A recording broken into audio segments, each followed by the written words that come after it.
Hello, good evening. It's Monica from Life is Art, and it's Wednesday. Let's create. It's October the 8th, and it feels a little chilly outside today here in Brampton, Ontario, Canada.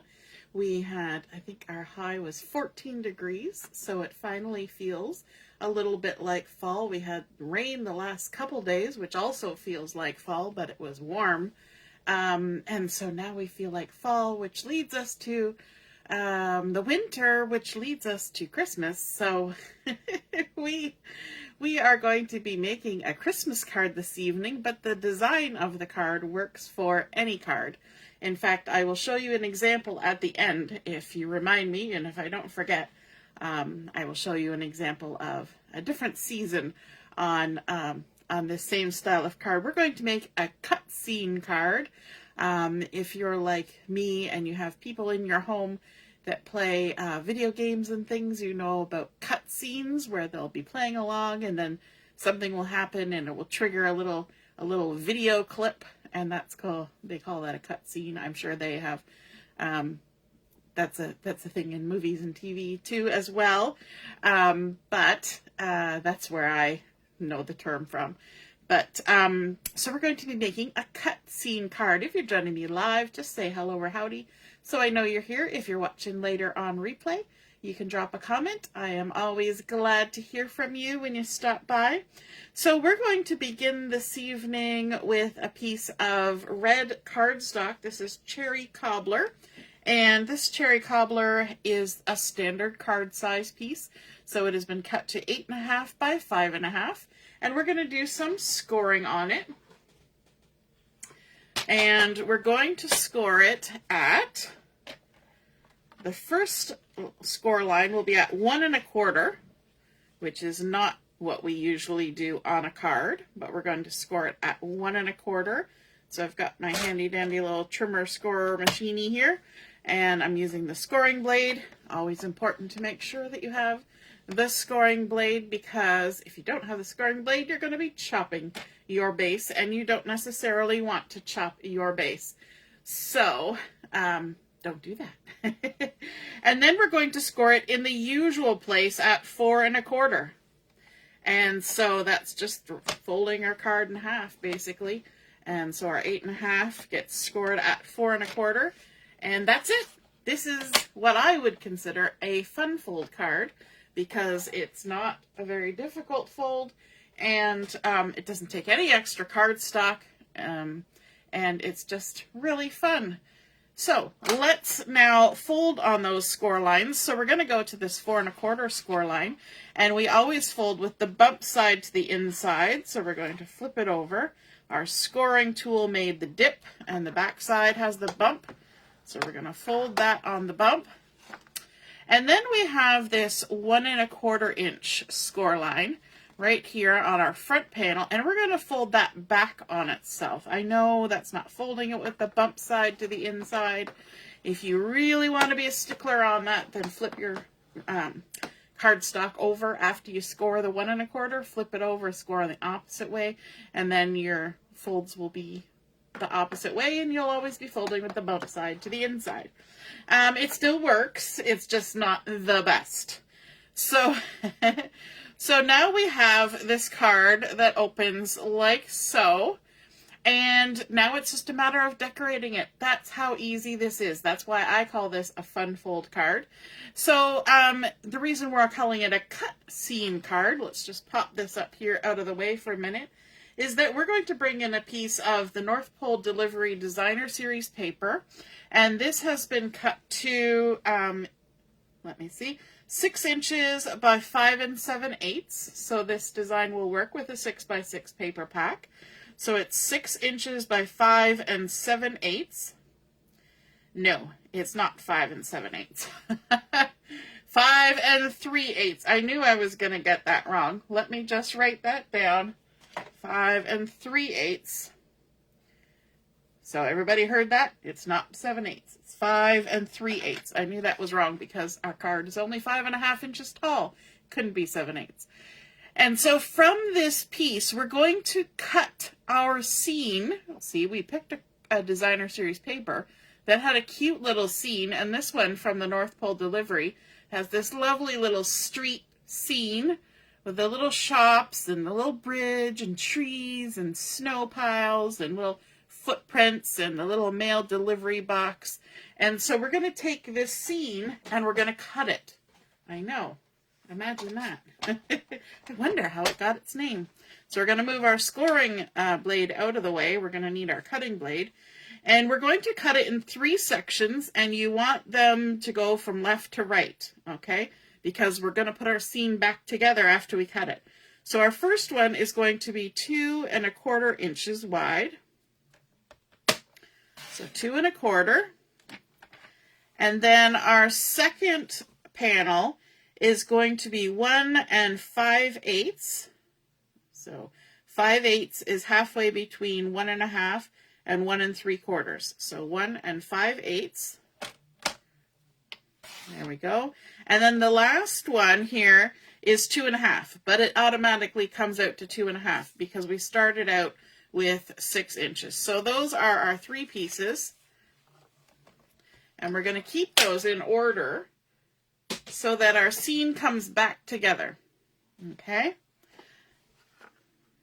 Now, this one is going to get attached to our front little flap here. So we're going to set that there. This smaller one is going to get stuck just to the left of our center crease line. And then this final one will be on the right side of the crease line. So I'm going to stick these 2 in first. Let me grab my adhesive. Add some of this on here. Just a few moments ago, silly me, I went and put hand cream on, and now I'm afraid to touch anything, especially my cardstock. It is not recommended to put hand cream on and then manhandle your paper. I tried to kind of swoosh it off as best I could, but, you know, these are the things that happen sometimes. All right. Let's attach this. We're getting to that season, like I said, it was colder out today, where it gets a little drier, a little less humidity. And yeah, so that is our 2 1/2 inch piece going down on the inside of the card, just to the right of the center score line. And then this is the 1 5/8 inch piece that's going to go to the left of that center score line. And it's going to look a little bit odd because there's going to be a bit of a gap right here. But don't worry about it. It'll all work out in the end. There we go. And then this piece is going to go on the front. So I'm going to go ahead and what am I going to do? I'm going to actually add a panel in here first. I'm going to go ahead and not do what I just started to talk about. So we're going to add a little panel in here, and that's going to be where we're going to write our message to the recipient. So I've got a piece of white cardstock. This is basic white, I believe, and it has been cut to 1, pardon me, sneeze. Whew, that one was coming on. 1 3/4 by 5 3/8, and I want to do a little bit of stamping on this. And so I've decided to use the, what did I decide to use? I actually put away the stamp that I was going to use. Silly me. Did I? What did I do with it? I have one stamp set sitting here, but it's not the stamp set. Where did I put the stamp set? Well, it doesn't matter. I've got the stamp that I want. It says Make Merry. Oh, actually I do. I looked right at it and my brain said, no, that's not the stamp set. Oh my gosh. Keeping Traditions stamp set. And I want the Make Merry. And we're going to put that on the inside of our card. I did put it away, and I picked it up just half a second ago and said, that's not it. La-di-da-di-da, right? There are days. Sometimes I think I'd forget pieces of me if they weren't attached. Okay, so we're going to ink up our Make Merry. We're going to use some cherry cobbler, just like we used for our cardstock. And then we're going to go ahead and stamp this. Now this pretty much reaches from side to side, so you want to make sure you get it in the center. So there is our Make Merry, and we're leaving lots of space. Since this is a narrow piece of paper, we're leaving lots of the rest of the space just for writing our message inside of our card. So we'll go ahead and adhere that in that remaining space on the right-hand side. We'll just center it in there. Now, if you notice, these pieces have only 1/8 of an inch clearance from top to bottom, but they have a little bit more wiggle room left to right. So that is always nice to have a little wiggle room. But we're going to go ahead and stick that down, Make Merry. Now we can put our panel in. And here's the reason why I did that, is because I'm going to put this panel right here, and I want to make sure that this Designer Series paper comes over and meets up with where that white cardstock is. I don't want to have my, my Designer Series paper over here and then stick my cardstock way over there, right? So what we're going to do, because we only want to put adhesive on where the flap is, we're actually going to put the adhesive on the flap. And we need to make sure that we leave some space around the edges because we're centering it. So we'll put it there and then right near the edge of the flap because that piece of paper is going to overhang the flap. But you notice how I didn't come all the way to the top, all the way to the bottom, and I didn't come all the way to the edge. I left some room because this is not going all the way to the edge. But now I can line this up. In fact, I can even line it up with the white cardstock.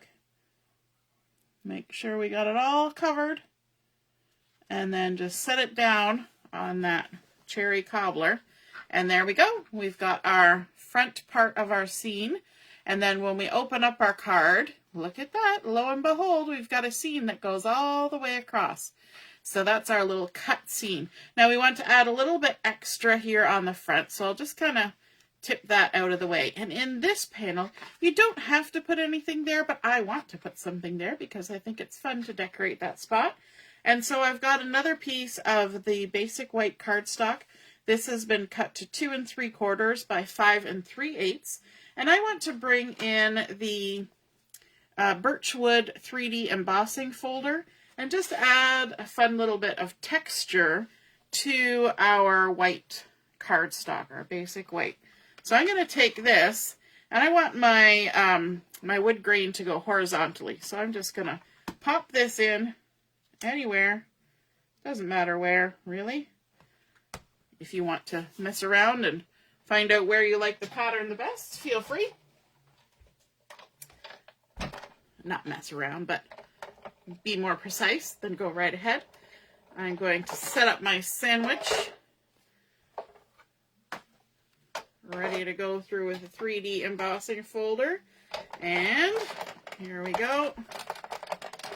It always makes a disturbing amount of crinkling noises. There we go. Everything on my table rattles and rolls around. It's always my little stack of embellishment containers that wants to topple over in the middle of that and go quish. Thankfully, they're well sealed. Those little containers that our embellishments come in stay nice and tightly sealed, even when the stack falls over. And then the reveal. We have a fun Birch Wood piece of cardstock. It's got a lovely texture on there. We're going to add even more texture to that by doing just a little bit of edge distressing. For that, I'm going to take my closed scissors and just use the edge of the back of the blade and ruffle down the length of my cardstock. Because this is embossed, you want to be a little bit gentle because the paper's already been manhandled a little bit by the embossing folder. So along these, especially this one, because the horizontal nature of the embossing, it'll try to tear, which I don't mind because birch bark, as you know, kind of peels off in paper-like sheets. But I don't want it to be too too distressed. Just a little bit of distress. Alrighty. And then we can add some adhesive to the back side. Like this. Lovely. Make sure it's all stuck down.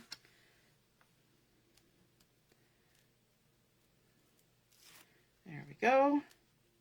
And then this is going to be adhered in that panel that currently has no design on it. And if I tuck that flap in, then we can lay it down. We're going to center it from top to bottom, like so. And adhere that down like that. Lovely. Now I want to add even more here to the front to give it a little bit of pizzazz. And what better way to give something a little pizzazz than with a little bit of glimmer paper. So I've used my Stylish Shapes dies right here, and I've used the largest circle to cut out about a 3 3/4 inch circle. It does have a little stitched edge, but you can't really see it with the glimmer paper.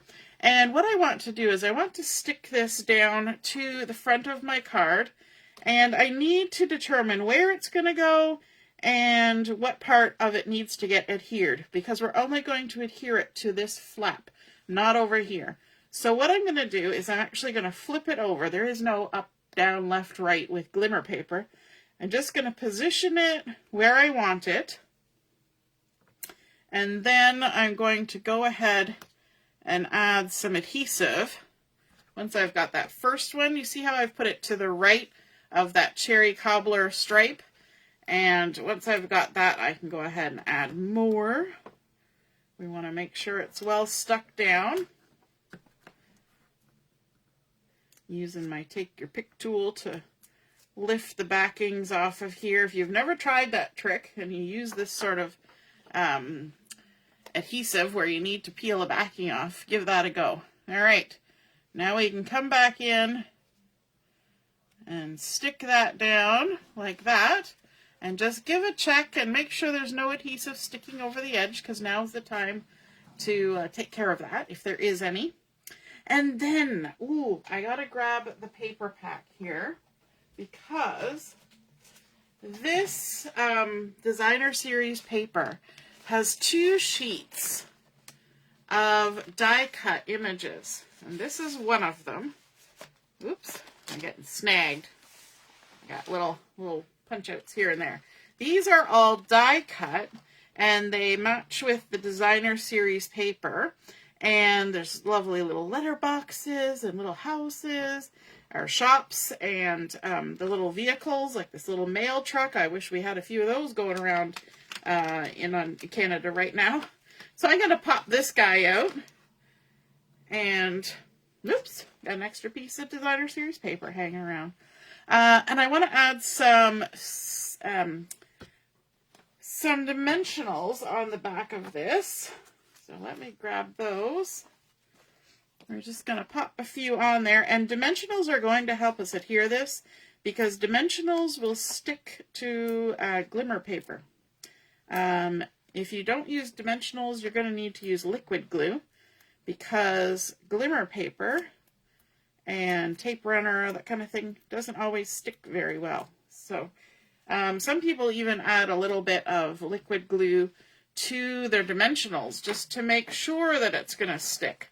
So we're going to sort of center this on our little glimmer paper circle. And this kind of reminds me of a little snow globe.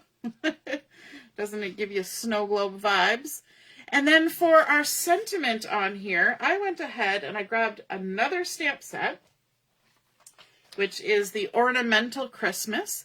And I like this 'Tis the Season. I thought it was a nice size for our card, and also it kind of went with the theme of our card. So we've got 'Tis the Season, and I already went ahead and I stamped it with Versamark ink and heat embossed it with white embossing powder, and then I fussy cut around it. So I've got this cute little 'Tis the Season all ready to go, and we're going to add a couple of pieces of dimensional on the back of here, like so. And I might even use my tweezers to help me with this, just to make sure we get it where we want it, because I can kind of see where I'm going. So I want it to kind of overlap my little shop here, and overlap the circle, and be a little bit on the scene in the background. And I like how the little swoopies in the S kind of match the swoopies in the garlands and ribbons, or the wreath and ribbons on the front of this little shop. See how there's little swoopies right there? So I thought that was kind of cute, and it's got 'Tis the Season. Now for just one extra little touch, I'm going to bring in the neutral matte dots, and I want to grab 3 of these little white ones up here. We're gonna grab a big one first, and just pop a little white dot on there just for something extra, and one right there, and then one more.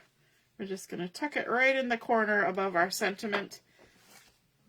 And there we go. So that is our completed cut scene card. We started out with our cherry cobbler. We did a standard card fold and then just flip back 1 1/4 inches there. We cut our scene, our 6-inch scene, and divided it up between those 3 panels. We added a panel for writing our message with a little stamping and cherry cobbler to be all matchy-matchy.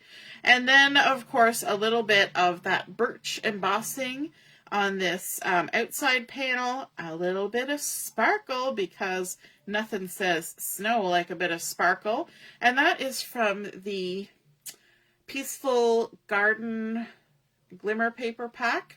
And some of you got a prize of that during our crop last weekend. Yay.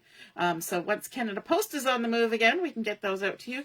And then, of course, the fun die cuts from our North Pole delivery to match our scene, and a little bit of heat embossing, a little bit of bling. And there we go. And, of course, it stands up nice and creates a beautiful card. And I like how the scene goes across like that. And you could use just about any paper for that, which brings me to, remember I said I would show you something else. And so this is what I created last night during Stash Dash.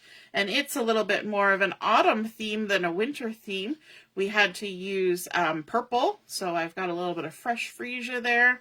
And I've added in the birch embossing folder there, but I sanded it. I used early espresso paper for that, a little fresh freesia on the card base, and then this fun, splendid autumn scene, which is gorgeous.